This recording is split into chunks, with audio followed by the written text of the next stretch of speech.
Olivier, Olivia et Henri étaient meilleurs amis à l'université. Après le diplôme, ils ont chacun déménagé dans une ville différente. Ils ne se voient plus très souvent.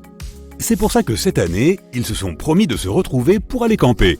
Ils ont réussi à s'organiser. Le jour du départ, ils se sont retrouvés chez Olivia pour des préparatifs de dernière minute. Regarde ce qu'ils prévoient d'apporter et dis-leur s'il y a quelque chose qu'ils devraient laisser à la maison. Un conseil, sois créatif.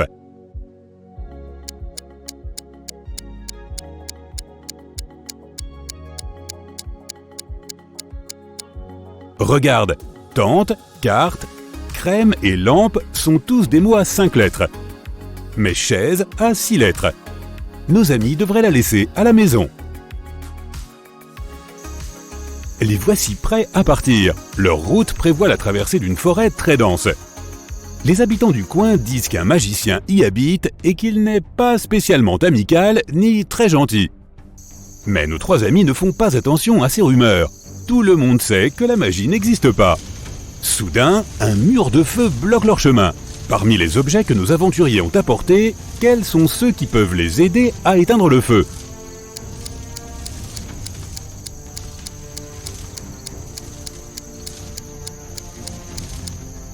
Ils peuvent utiliser ce seau pour prendre de l'eau dans cet étang.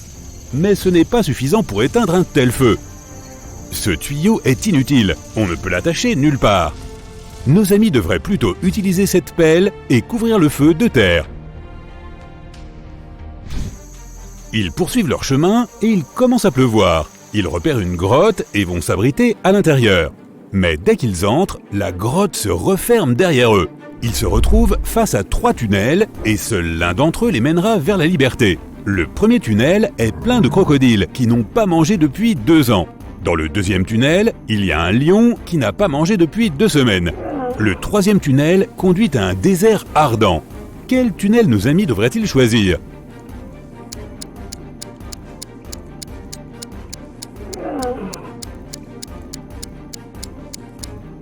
Ils devraient attendre que la température dans le désert tombe la nuit et prendre le troisième tunnel.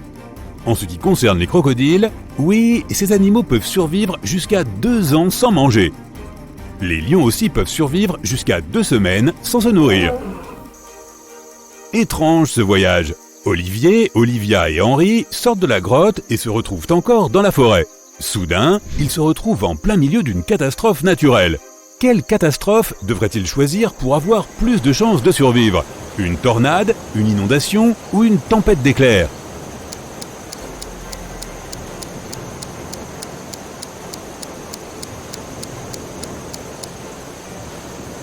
Le seul endroit où ils pourraient s'abriter, c'est cette colline.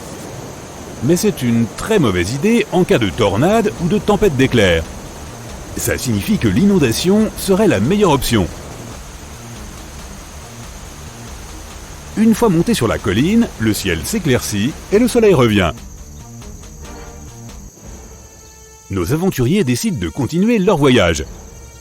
Ils se retrouvent bien vite face à un gros rocher. Impossible de le contourner. Mais Henri remarque quelque chose d'étrange. 2 portes. C'est possible ?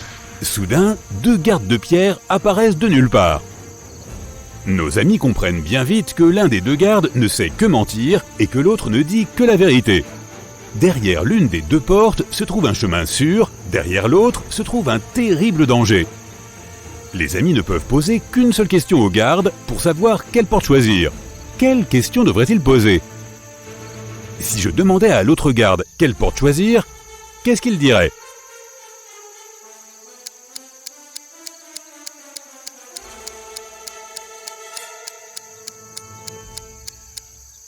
Les 2 gardes indiqueraient la porte derrière laquelle se trouve le danger. Le garde qui ment, parce qu'il ment, et le garde qui dit la vérité, parce que c'est ce que répondrait le garde qui ment. Donc c'est l'autre porte qu'il faut choisir. Il y a un long couloir derrière. Nos amis tombent sur une autre porte. Pour l'ouvrir, il faut résoudre un puzzle. Quelle est la pièce manquante ici ? Sur quel bouton devrait-il appuyer ?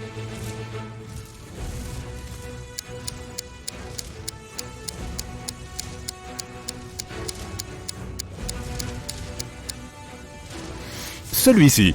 Dans la ligne du dessus, Le seul élément manquant est un double triangle, et dans la ligne du dessous, il n'y a pas de flèche. Nos amis se retrouvent encore une fois dans une grande grotte. Soudain, ils entendent un bruit. C'est un écoulement. Encore 1 minute et la seule sortie aurait été bloquée. Heureusement, il y a 3 tunnels qui mènent vers l'extérieur. Mais un dragon bloque le premier passage. Il crache du feu en plus. Le deuxième tunnel est plein de cactus vénéneux. Leurs épines sont couvertes d'une substance hautement toxique.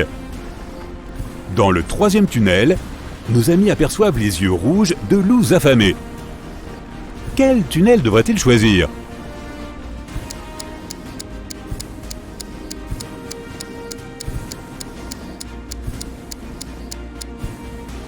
Le tunnel avec les cactus. Au moins, ils ne bougent pas. Et si nos aventuriers font attention, ils pourront éviter les épines.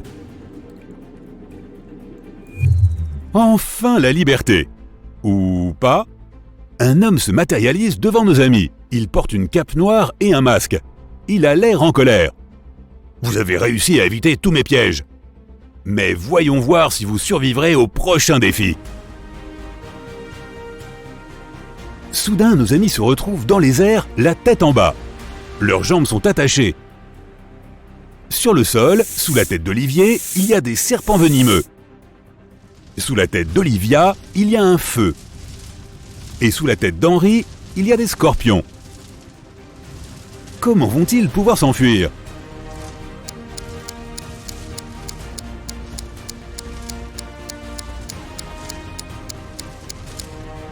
Il commence à pleuvoir. La pluie éteint le feu qui se trouve sous Olivia. Regarde, elle a un couteau sous sa ceinture. Elle peut se libérer et aider Olivier et Henri.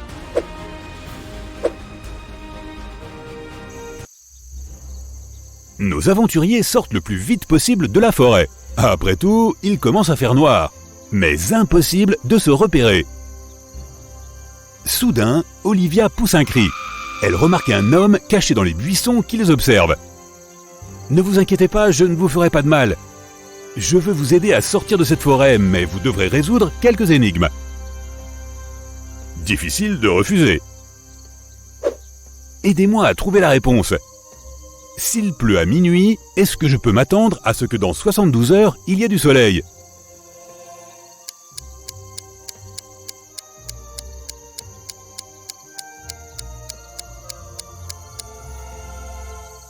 Non, répond Olivia. Dans 72 heures, il fera nuit. L'homme ramasse ensuite 3 longs bâtons. Comment on fait 4 alors que j'en ai 3 ?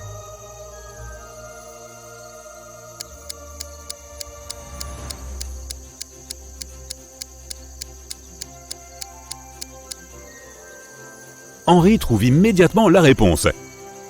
Il pose les bâtons comme ceci sur le sol. Voilà, l'énigme suivante. J'ai une suite de lettres U, D, T, Q, C, S, S. Quelles sont les lettres suivantes de cette séquence ?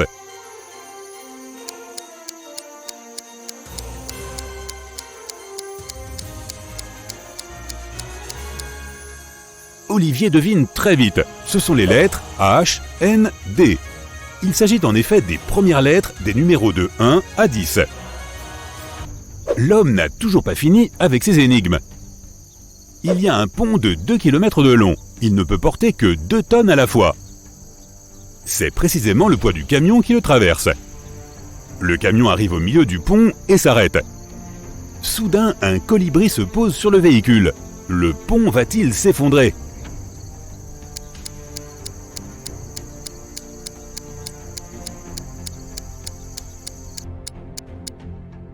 Olivier comprend tout de suite le truc. Le pont ne va pas s'écrouler puisque le camion a déjà utilisé de l'essence pour arriver jusqu'au milieu. Il pèse donc moins de 2 tonnes à présent. Le poids du colibri ne fera aucune différence. Maintenant, vous devez m'aider à récupérer quelque chose qui m'appartient, dit l'homme. Les amis remarquent un bassin carré au milieu des arbres. Au milieu de ce bassin, il y a une île avec le coffre d'un trésor. Tout autour de l'île, des requins affamés nagent en cercle. L'île est à 3 mètres de tous les bords du bassin. Les seuls objets dont nos amis puissent se servir sont 2 planches en bois de 2,7 mètres de long. Comment récupérer le trésor?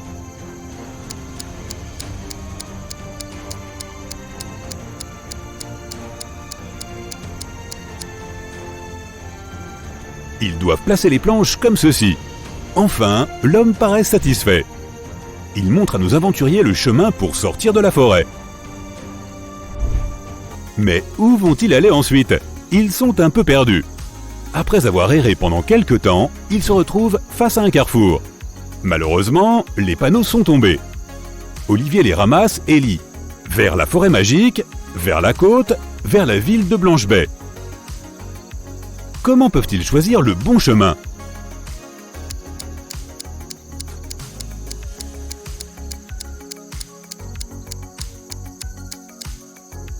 Nos amis savent parfaitement de quel côté se trouve la forêt magique. Ils remettent en place le panneau et ils savent par où aller.